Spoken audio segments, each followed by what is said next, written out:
Assalamualaikum warahmatullahi wabarakatuh. Perkenalkan, nama saya Imelda Puspita, NIM 1011910041 dari Prodi Manajemen Universitas Internasional Semen Indonesia. Dan di sini saya akan sedikit mereview tentang presentasi yang telah terlaksana, yakni yang topiknya Wawasan Nusantara, Geostrategi dan Geopolitik. Sebelum ke pembahasan, kita akan sedikit mereview tentang latar belakangnya, yakni Indonesia ini merupakan suatu negeri yang amat unik. Hanya sedikit negara di dunia yang bila dilihat dari segi geografis memiliki kesamaan dengan Indonesia. Negara-negara kepulauan di dunia seperti Jepang dan Filipina masih kalah bila dibandingkan dengan negara kepulauan Indonesia. Indonesia adalah suatu negara yang terletak di sebelah tenggara benua Asia, membentang sepanjang 3,5 juta mil atau sebanding dengan 1/8 panjang keliling bumi, serta memiliki tak kurang dari 13.662 pulau. Dan jika dilihat sekilas, hal tersebut merupakan suatu kebanggaan dan kekayaan tersendiri yang tidak ada tandingannya lagi di dunia ini. Tapi, bila dipikirkan lebih jauh, hal ini merupakan suatu kerugian tersendiri bagi bangsa dan negara Indonesia. Indonesia terlihat seperti pecahan-pecahan yang berserakan, dan sebagai 13.000 pecahan yang tersebar sepanjang 3,5 juta mil, Indonesia dapat dikatakan sebagai sebuah negara yang amat sulit untuk dipersatukan. Maka, untuk mempersatukan bangsa Indonesia, diperlukan sebuah konsep geopolitik yang benar-benar cocok digunakan oleh negara. Pada awalnya, geostrategi diartikan sebagai geopolitik untuk kepentingan militer atau perang. Dan di Indonesia, geostrategi ini diartikan sebagai metode untuk mewujudkan cita-cita proklamasi sebagaimana tercantum dalam Mukadimah Undang-Undang Dasar 1945 melalui proses pembangunan nasional. Karena tujuan itulah maka ia menjadi doktrin pembangunan dan diberi nama ketahanan nasional. Geopolitik tidak terlepas dari pembahasan mengenai masalah geografi dan politik. Geopolitik adalah suatu studi yang mengkaji masalah-masalah geografi, sejarah, dan ilmu sosial dengan merujuk kepada peraturan politik internasional. Jadi negara ini tidak akan pernah mencapai persamaan yang sempurna dalam segala hal. Keadaan suatu negara akan selalu sejalan dengan kondisi dari kawasan geografis yang mereka tempati. Hal yang paling utama dalam mempengaruhi keadaan suatu negara yakni kawasan yang berada di sekitar negara itu sendiri, atau dengan kata lain, negara yang berada di sekitar negara tetangga memiliki pengaruh yang besar terhadap penyelenggaraan suatu negara. Geopolitik dibutuhkan oleh setiap negara di dunia untuk memperkuat posisinya terhadap negara lain, untuk memperoleh kedudukan yang penting di antara masyarakat bangsa-bangsa, atau secara lebih tegas lagi untuk menempatkan diri pada posisi yang sejajar di antara negara-negara raksasa. Dari yang sudah dijelaskan di awal saya tadi, dapat disimpulkan bahwa keadaan geografi suatu negara sangat mempengaruhi berbagai aspek dalam penyelenggaraan negara yang bersangkutan seperti pengambilan keputusan, kebijakan politik luar negeri, dan hubungan perdagangan. Nah, apa sih geopolitik itu? Geopolitik dapat diartikan sebagai sistem politik atau peraturan-peraturan dalam wujud kebijaksanaan dan strategi nasional yang didorong oleh aspirasi nasional, geografik, atau kepentingan yang titik beratnya terletak pada pertimbangan geografik, wilayah atau teritorial dalam arti luas suatu negara, yang apabila dilaksanakan dan berhasil akan berdampak langsung atau tidak langsung kepada sistem politik suatu negara.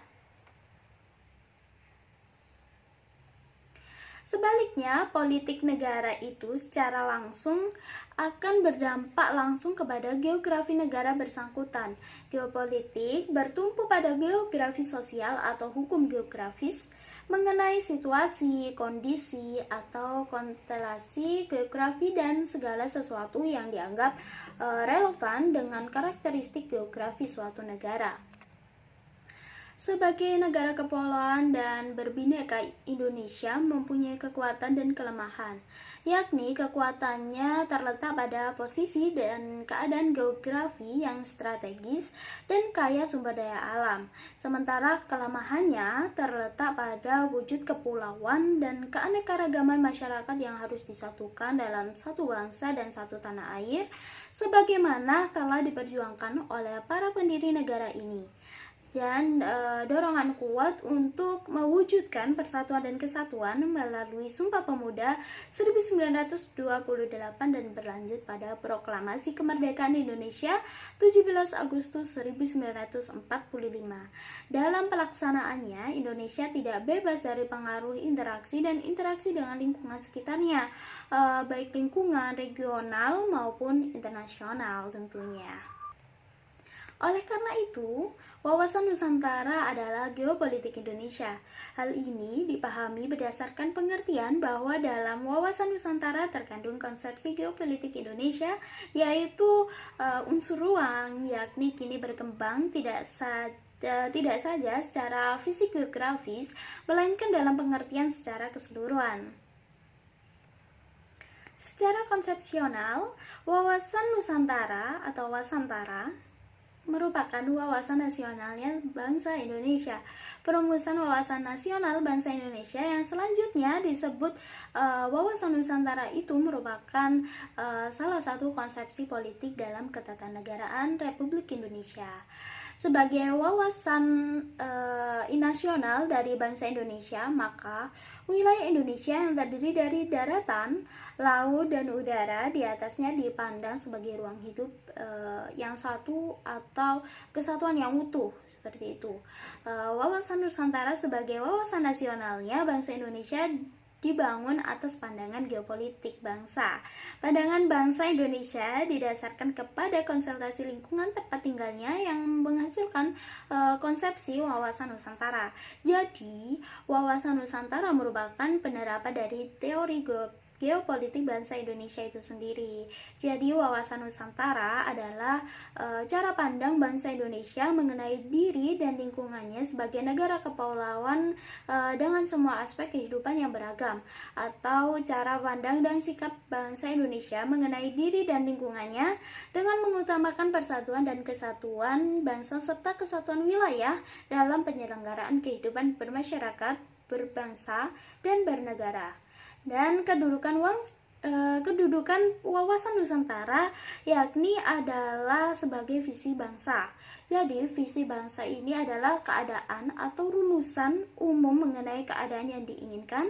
Wawasan nasional ini merupakan visi bangsa yang bersangkutan dalam menuju masa depan. Visi bangsa Indonesia sesuai dengan konsep wawasan Nusantara adalah menjadi bangsa yang satu dengan wilayah yang satu dan utuh pula. Jadi, setelah mengetahui wawasan Nusantara, yakni kita beralih ke implementasi geopolitik. Ya, jadi wawasan Nusantara sebagai pancaran falsafah Pancasila, yakni falsafah Pancasila ini diyakini sebagai pandangan hidup bangsa Indonesia yang sesuai dengan aspirasinya. Keyakinan ini dapat dibuktikan dalam sejarah perjuangan bangsa Indonesia sejak awal proses pembentukan Negara Kesatuan Republik Indonesia sampai sekarang ini. Konsep wawasan Nusantara ini berpangkal pada dasar ketuhanan Yang Maha Esa sebagai sila pertama yang kemudian melahirkan hakikat misi manusia Indonesia yang terjabarkan pada sila-sila berikutnya. Wawasan Nusantara ini sebagai aktualisasi falsafah Pancasila menjadi landasan dan pedoman kelangsungan hidup bangsa Indonesia. Dengan demikian, wawasan Nusantara menjadi pedoman bagi upaya mewujudkan kesatuan aspek kehidupan nasional untuk menjamin kesatuan, persatuan, dan keutuhan bangsa, serta upaya untuk mewujudkan ketertiban dan perdamaian dunia. Dan wawasan Nusantara ini merupakan konsep dasar bagi kebijakan dan strategi pembangunan nasional. Dan selanjutnya perwujudan kepulauan Nusantara sebagai satu kesatuan politik. Kekayaan di seluruh wilayah Nusantara, baik potensial maupun efektif, adalah modal dan milik bangsa untuk memenuhi kebutuhan-kebutuhan di seluruh wilayah Indonesia secara merata. Tingkat perkembangan ekonomi harus seimbang dan serasi di seluruh daerah tanpa mengabaikan ciri khas yang memiliki daerah masing-masing.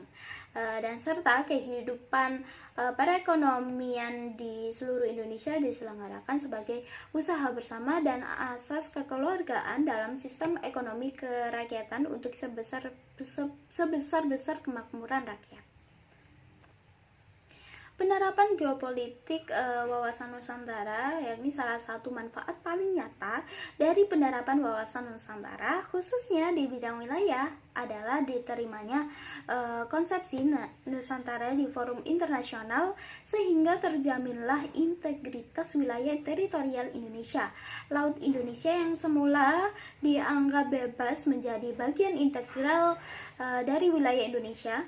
Di samping itu, pengakuan terhadap landas kontinen Indonesia dan ZEE di Indonesia menghasilkan pertambahan luas wilayah yang cukup besar.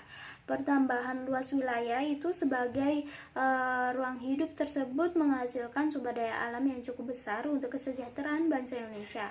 Penerapan wawasan Nusantara dalam pembangunan negara di berbagai bidang tampak pada berbagai proyek pembangunan sarana dan prasarana komunikasi dan transportasi.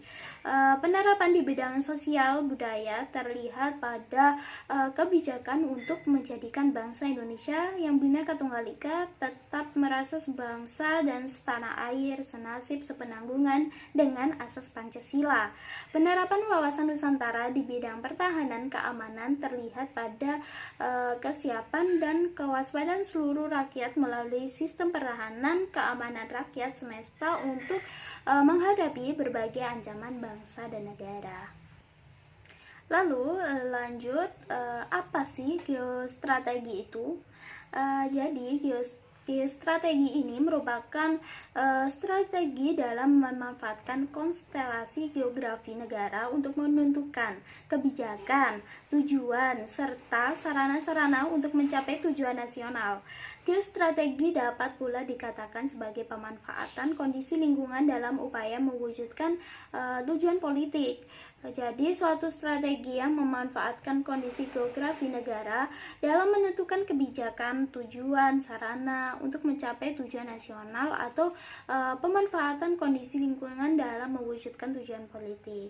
Jadi, geostrategi Indonesia juga dapat diartikan sebagai metode untuk mewujudkan cita-cita proklamasi sebagaimana yang diamanatkan dalam pembukaan Undang-Undang Dasar 1945 ini, dan juga diperlukan untuk mewujudkan dan mempertahankan integrasi bangsa dalam masyarakat majemuk dan heterogen berdasarkan pembukaan dan Undang-Undang Dasar 1945.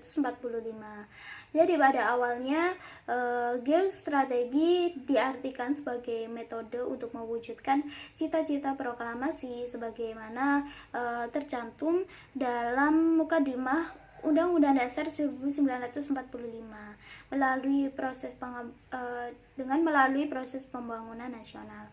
Karena tujuan itulah maka menjadi doktrin pembangunan dan diberi nama ketahanan nasional. Mengingat geostrategi di Indonesia ini memberikan arahan tentang bagaimana membuat strategi pembangunan guna mewujudkan masa depan yang lebih baik dan aman. Dan seperti yang kita ketahui, ketahanan nasional pertama kali ini diperkenalkan oleh Bung Tomo pada tahun 1960 atau satuan geostrategi ini. Geostrategi Indonesia tiada lain adalah ketahanan nasional. Ketahanan nasional ini merupakan kondisi dinamik suatu bangsa yang berisi keuletan dan ketangguhan yang mengandung kemampuan mengembangkan kekuatan nasional di dalam menghadapi dan mengatasi segala ancaman, baik yang datang dari luar maupun dari dalam, yang berlangsung maupun tidak langsung membahayakan integritas, identitas, kelangsungan hidup bangsa dan negara, serta perjuangan mengejar tujuan nasional. Hakikatnya, ketahanan nasional ini kemampuan dan ketangguhan suatu bangsa untuk dapat menjamin kelangsungan hidupnya menuju kejayaan bangsa dan negara. Ketahanan nasional tergantung pada kemampuan bagus dan seluruh warga negara dalam membina dan mengembangkan aspek alam. Kini, apa sih hubungan antara geopolitik dan geostrategi? Jadi sebagai satu kesatuan negara kepulauan secara konseptual, geopolitik Indonesia ini dituangkan dalam salah satu doktrin nasional yang disebut wawasan Nusantara dan politik luar negeri bebas aktif. Jadi sedangkan